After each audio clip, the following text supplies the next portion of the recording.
বলেছিলাম হরি, ভুল পথে সুখ আসে না।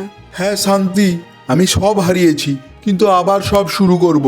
সেই রাতেই ঠান্ডা উনুনের পাশে বসে হরি প্রতিজ্ঞা করল, এবার শুধু সত্যি পথে চলব। পরদিন হরি সব পুরনো হাঁড়ি ভেঙে ফেলল, নতুন মাটি তুলল। এবার প্রতিটা হাঁড়ি বানালো সম্পূর্ণ সততার সঙ্গে।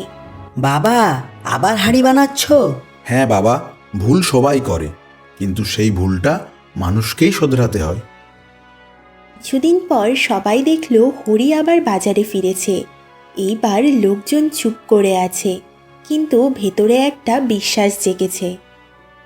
হরি ভাই, আমরা আবার একটা সুযোগ দেব তোমাকে, দেখি এবার তুমি কি করো। ধন্যবাদ ভাই, এবার সৎ পথে কাজ করব। হরির নতুন হাঁড়িগুলো মজবুত, লোকজনের বিশ্বাস ফিরল, টাকাও এলো।